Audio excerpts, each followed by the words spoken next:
किस गलती की वजह से अपनी जिंदगी से हाथ धो सकता था नक्श? बैंक में मची किस अफरा तफरी के बीच में फंस गए नक्श और अवंतिका? शेयर मार्केट को पलटने की कसम खाकर क्या मुंह के बल गिरेगा भानुशाली ग्रुप? और कैसे सिर्फ एक नजर में ही 5 करोड़ का सौदा कर बैठा नक्श? मिस जूली, मैं इसका बिल पे करना चाहता हूँ। तुम वाकई में इसे अच्छे से नहीं देखना चाहते? इतना केयरलेस होने की जरूरत नहीं है। आप भी परेशान मत होइए। वैसे मेरी एबिलिटी को आप भी अभी ठीक से जान नहीं पाई हैं। उसी समय उस जवान लड़के ने कहा, तुम काफी पावरफुल हो। नक्श को थम्स अप देते हुए उसने अपने बैग से एक ब्रेसलेट बाहर निकाला। तुम इसे भी बेचना चाहते हो? अरे नहीं, ये ब्रेसलेट तो मैं गलती से यहाँ ले आया, लेकिन अगर आपको ये भी पसंद है तो मैं इसका सौदा 3 करोड़ रुपए में कर सकता हूँ। मैं भी तो देखूं कि इस ब्रेसलेट में आखिर क्या खास है। अगर तुम इसे खरीदना चाहते हो तो मैं तुम्हें इसे 2.5 करोड़ में दे दूंगा।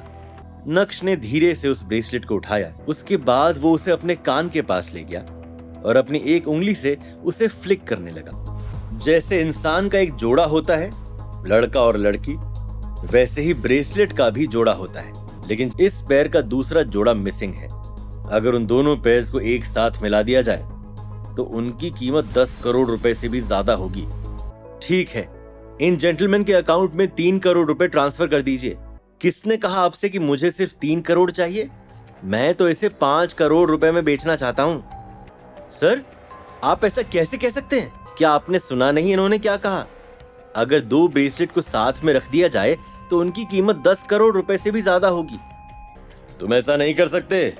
बिजनेस एक ही उसूल पर चलता है और वो होती है जबान। 3 करोड़ रुपए पर तुमने अग्री किया था। अगर तुम्हें नहीं खरीदना है तो भूल जाओ। उस लड़के का एटीट्यूड देखकर मिस जूली का चेहरा गुस्से से लाल हो गया था। ठीक है, मुझे मेरे पैसे वापस दो और जल्दी से जल्दी यहाँ से निकलो। बिजनेस करने का मेरा एक तरीका है, आप उसे रूल ही समझिए। अगर एक बार पैसा मेरी जेब में आ जाता है तो फिर मैं उसे बाहर नहीं निकालता। सिक्योरिटी, अरेस्ट करो इसे। नक्श ने एक्सपेक्ट नहीं किया था कि ऐसा कुछ भी होगा। उसके चेहरे के एक्सप्रेशंस तुरंत ही बदल गए थे। नक्श के कदम उस लड़के की तरफ बढ़े और उसने गुस्से से उस लड़के की कॉलर पकड़ ली। छोड़ो, जाने दो मुझे। ये बोलते हुए वो लड़का हाथ पैर चलाते हुए छटपटाने लगा। ना सिर्फ उसने नक्श को धक्का दिया, बल्कि उसके कंधे पर लटका बैग भी खुल गया और उसमें से एक ब्लैक फ्रूट बाहर निकला। ये क्या है? क्या तुम मुझे बुली करना चाहते हो क्योंकि तुम्हारे पास ज्यादा लोग हैं? मैं डरता नहीं हूं।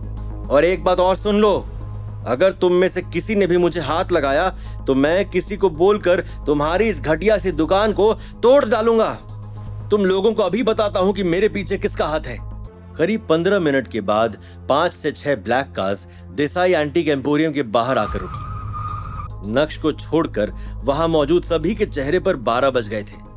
सभी के हाथ पैर थर थर कांप रहे थे। कुछ तो इतना ज्यादा डर गए कि उनका शरीर पसीना पसीना हो गया था। भाईजान, ये लोग मुझे जबरदस्ती सामान बेचने के लिए कह रहे हैं। जब मैंने मना किया तो मुझे पुलिस स्टेशन भेजने की बात कर रहे हैं। ओह, ऐसी बात है? यहाँ का इंचार्ज कौन है? मिस जूली का चेहरा फीका पड़ गया था। उसे पता था कि अब उसे बाहर आना ही पड़ेगा, लेकिन इससे पहले कि वो अपने कदम आगे बढ़ाती, नक्श ने उसके कंधे पर हाथ रखा और खुद आगे बढ़ा। गॉडफादर, मुझे गॉडफादर मत कहो। मैं तुम्हारे जैसे इंसान का गॉडफादर नहीं बनना चाहता। ये सुनकर इरफान भाई का पूरा शरीर हिल गया। वो जानते थे कि आज इस तरह से उनके यहाँ आने से नक्श को बहुत गुस्सा आया है। दफा हो जाए यहाँ से। गॉडफादर, मुझसे मिसअंडरस्टैंडिंग हो गई। जल्दी जल्दी मैं बस में बातों में आ गया और मामले की गहराई पर जोर नहीं डाला। मैं इसकी जिम्मेदारी लेता हूँ। सिर्फ अनिका ही नहीं, बल्कि उस हॉल में जितने भी लोग मौजूद थे वो सभी शॉक्ड थे और उन्हें समझ नहीं आ रहा था कि वो जो कुछ भी देख रहे हैं वो असली है या नकली। 5 दिन बाद भानुशाली ग्रुप के सीईओ ऑफिस में नक्श टेबल पर रखे डॉक्यूमेंट्स को देख रहा था। सर, आज जैसे ही सुबह शेयर मार्केट खुलेगा हमारी कंपनी के शेयर्स 200% नीचे गिर जाएंगे। 200%? कैसे? ये कैसे हो सकता है?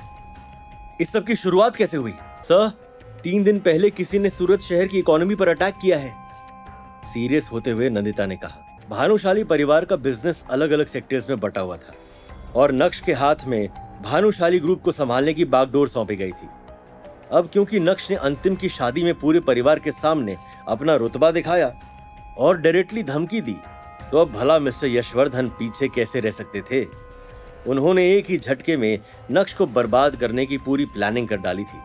कुछ देर सोचने के बाद नक्श ने कार्तिक, हिमानी, आकाश, रवीश और बाकी लोगों को कॉल किया। नक्श सर, ये सब क्या चल रहा है? भानुशाली परिवार ने अचानक से शेयर मार्केट और शहर की इकोनॉमी पर अटैक क्यों किया?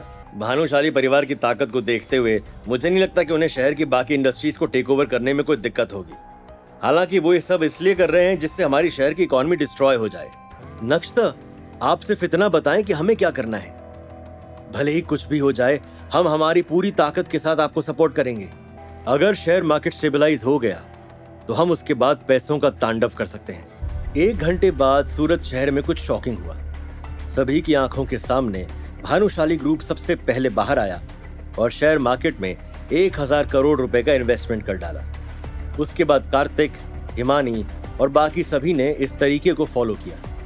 सभी ने अपने करोड़ों रुपए बाहर निकाले और सूरत शहर के शेयर मार्केट में लगा दिए। एक साथ इतने सारे फंड्स के इन्वेस्टमेंट ने सभी का ध्यान अट्रैक्ट कर दिया था। शाम को जब शेयर मार्केट बंद हुआ तो फाइनली नक्श की पलटन ने उसे स्टेबलाइज कर दिया था। तभी अचानक से नक्श का फोन बजा। कहिए ऑफिसर अवंतिका, आज आपने मुझे कैसे याद किया? कॉल उठाते ही नक्श ने कहा, 1 घंटे में मुझे एसीबी बैंक में आकर मिलो। ये बहुत ही सीरियस मैटर है और मुझे इस बारे में तुमसे डिटेल में बात करनी है। नक्श सीधा एबीसी बैंक के लिए निकल गया। क्योंकि सूरत शहर की इकोनॉमी पर गहरा असर पड़ा था, इसलिए सभी लोगों को अपनी सेविंग्स को लेकर काफी चिंता थी और सभी अपना पैसा निकालने के लिए भारी संख्या में बैंक पहुंच गए थे। तभी ऑफिसर अवंतिका की नजर नक्श पर पड़ी। नक्श, तुम यहां पर क्या कर रहे हो? अरे आपने ही तो मुझे बैंक आने के लिए कहा था, भूल गई क्या? सोचा बैंक में हूं तो थोड़ा पैसा विड्रॉ कर लेता हूं। उसी समय अचानक से बैंक का अलार्म बजा। भागो भागो, सभी भागो, रॉबर्स आ गए हैं। सभी लोग दोनों हाथों को फोल्ड करके अपने सर के पीछे रखें और चुपचाप जमीन पर बैठ जाए। लेकिन उससे पहले जिसके पास जो भी कीमती सामान है उसे बाहर निकाल दिया जाए। जो बोला है उसे शांति से करो, वरना सभी को गोली मार दूंगा। हालांकि ऑफिसर अवंतिका के दिमाग में इंसाफ की चिंगारी दौड़ रही थी, लेकिन वहां पर कई सारे लुटेरे थे और अकेले अवंतिका कुछ भी नहीं कर सकती थी। ऊपर से बैंक में इतने सारे इनोसेंट लोग भी थे। ऐसे में कुछ भी करना बेहद खतरनाक हो सकता था। इसलिए जैसा उस लुटेरे ने कहा, अवंतिका ने वैसा ही किया और घुटने टेकते हुए जमीन पर बैठ गई। उसी समय उन रॉबर्स के लीडर ने एक बैंक स्टाफ के सर पर बंदूक रखते हुए कहा, तुम लोग कोऑपरेट करो, वरना मौत का मातम इस आदमी से शुरू हो जाएगा। जल्दी से हमें 50 करोड़ रुपए ला कर दो। साले कमीने, तेरी ये हिम्मत कि तू दिन के उजाले में क्राइम कर रहा है? मैं एक पुलिस वाली हूं, बेहतर होगा कि तू अपना हथियार फेंक और सरेंडर कर। तुम दोनों जाओ और मैडम को बांधकर मेरी कार में डाल दो।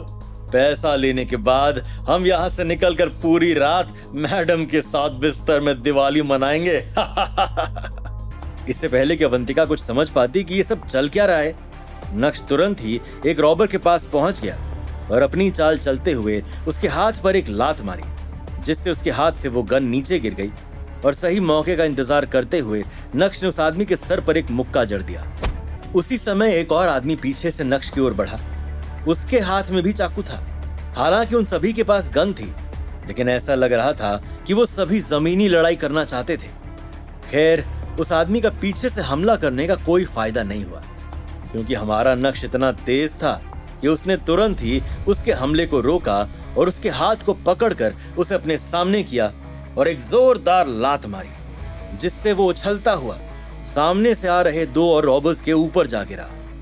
एक एक करके सभी लोग नक्श के सामने अपनी काबिलियत आजमा रहे थे, लेकिन रिजल्ट सेम था, सभी जमीन पर पड़े थे। अब तुम्हारी बारी। नक्श ने उस आदमी का लाइन ऑफ डिफेंस तोड़ दिया था। डर के मारे उसने अपने कांपते हुए हाथों से ट्रिगर पीछे किया। नक्श जोर से चिल्लाया। ये बिल्कुल भी अच्छा नहीं था, क्योंकि जिस डायरेक्शन में उस आदमी ने गन पॉइंट की, वहां पर एक छोटी बच्ची बैठी थी। क्योंकि उस लीडर के हाथ कांप रहे थे, इसलिए गोली कहीं पर भी चल सकती थी। जैसे उसने ट्रिगर दबाया, वैसे ही नक्श ने एक फ्रैक्शन से भी कम समय में उस लीडर के हाथ का डायरेक्शन देखा और बिना कुछ सोचे समझे उस छोटी बच्ची को बचाने के लिए कूदा। वो बच्ची तो बच गई, लेकिन वो बुलेट सीधा नक्श की कमर पर लगी। क्या इस कहानी के हीरो की होगी ये आखिरी बहादुरी? अगर नक्श को कुछ हुआ तो कैसे जी पाएगी अनिका अपने परिवार में ही मौजूद शैतानों के बीच? क्या नक्श और अनिका का प्यार सिर्फ कागजी बनकर ही रह जाएगा? और क्या एक बार फिर अच्छाई के सामने बुराई की होगी जीत? ये था YouTube पर इंस्टा एम्पायर का आखिरी एपिसोड। आगे के एपिसोड सुनिए सिर्फ पॉकेट FM ऐप पर। डिस्क्रिप्शन में दी गई लिंक से डाउनलोड करिए पॉकेट FM ऐप और सुनिए आगे की कहानी।